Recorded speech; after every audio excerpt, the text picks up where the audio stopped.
j'espère que vous allez bien. Moi, ça va très bien. Cette semaine, je reviens vers vous pour vous proposer une recette de marbré, mais pas n'importe quel marbré. Ce marbré est inspiré de la recette du meilleur pâtissier au monde. J'ai cité François Perret. J'ai adapté cette recette au sans gluten et je l'ai un peu simplifié s'il manquait des ingrédients. J'espère que ça vous plaira. Pour réaliser cette recette, vous aurez besoin de faire deux préparations, une au cacao et une à la vanille. Les ingrédients qui sont communs sont 100 ml de crème dans chaque préparation, 60 g de beurre également dans chaque préparation. Pour la cacao, 20 g de poudre cacao, une cuillère à café de vanille, 150 g de sucre dans chaque préparation et également 110 g de farine. Moi j'utilisais de la maïzena et un mix Tipiak, une pincée de sel pour chaque préparation et un demi-sachet de levure chimique pour chaque préparation également. Mettre votre four à préchauffer à 200 degrés, puis commencer à préparer la préparation vanille. Pour cela, dans un robot, mettre tous les ingrédients que j'ai cités, c'est-à-dire les 150 g de sucre, puis le beurre, les 60 g de beurre, je rappelle, et l'arôme vanille.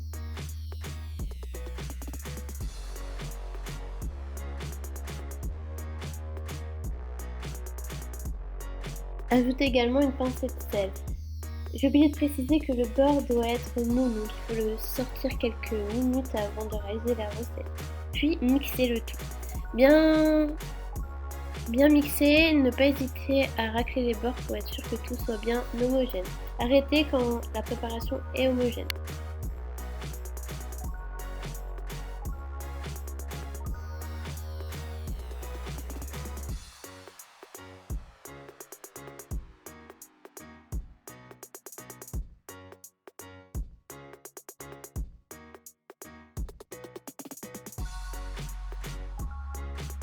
J'ai oublié de vous préciser qu'il faudra également un œuf dans chaque préparation, donc là vous ajoutez l'œuf, puis vous mixez comme tout à l'heure, vous arrêtez une fois que tout est bien homogène.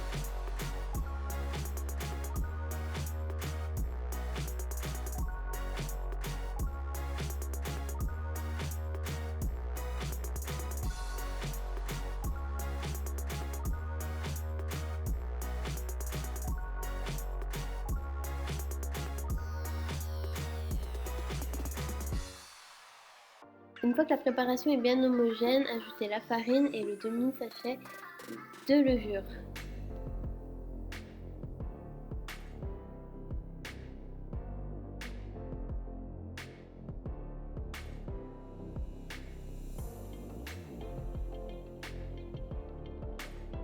Ensuite, ajoutez les 100 ml de crème.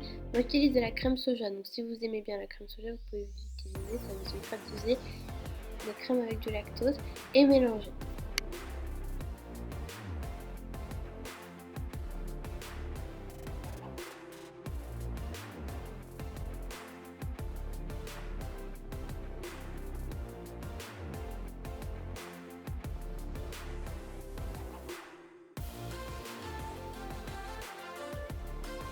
Ça y est, la première préparation, donc la préparation à la vanille est terminée.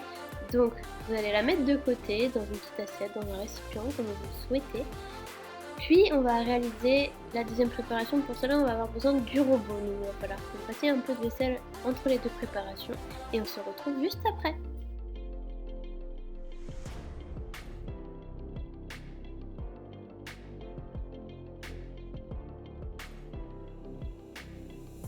Vous allez voir que pour cette préparation, ça va être la même chose que tout à l'heure, sauf qu'à la place de mettre de l'arôme vanille, on mettra la poudre de cacao en même temps que la farine.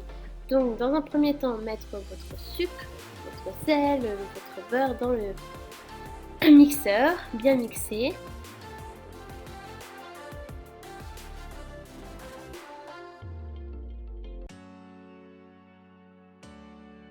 Puis ajouter l'œuf. Et encore une fois, bien mélanger, il faut que le mélange soit bien homogène.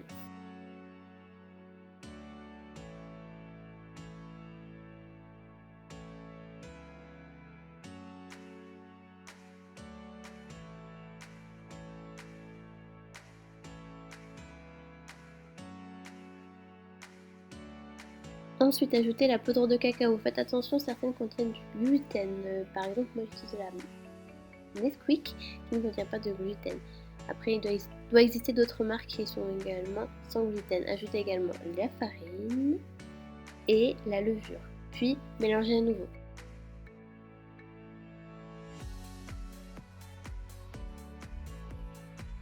Enfin, ajoutez la crème, puis mélangez, ce sera la fin de votre deuxième préparation. Beurrez un moule à cake de 10 cm de large pour 28 cm de long.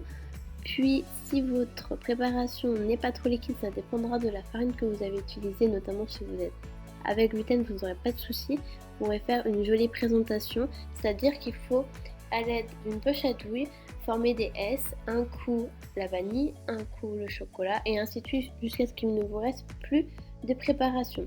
Si vous avez une préparation liquide, ce qui est très probable si jamais vous utilisez du sans gluten, ce n'est pas grave, il vous suffira juste de mixer un petit peu les préparations et vous obtiendrez le même résultat que moi.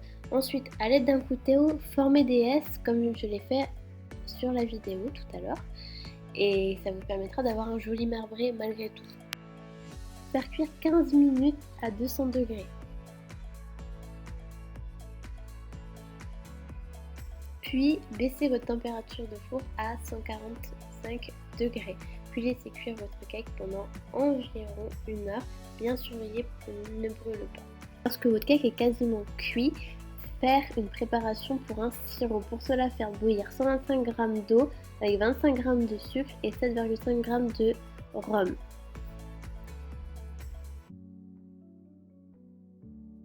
Une fois que votre cake est cuit, le sortir du four, le démouler, normalement il ne devrait pas avoir de problème si vous avez bien beurré votre moule, puis badigeonnez-le de la préparation que vous venez de faire.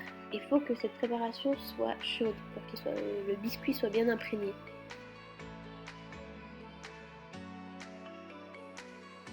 Ça y est, la recette est terminée, j'espère qu'elle vous aura plu, que vous aurez pris plaisir à la cuisiner et surtout à la déguster. Je vous promets un résultat très moelleux, vraiment pas sec, même pour du sans gluten, ou j'imagine même pas avec une farine classique si c'est ce que vous avez réalisé. Je vous donne rendez-vous la semaine prochaine pour une nouvelle recette. N'hésitez pas à mettre un petit pouce bleu si vous avez aimé. N'hésitez pas à laisser un commentaire ou un message privé si vous avez des questions, des remarques, ou si vous avez réalisé la recette et que vous souhaitez me dire votre impression.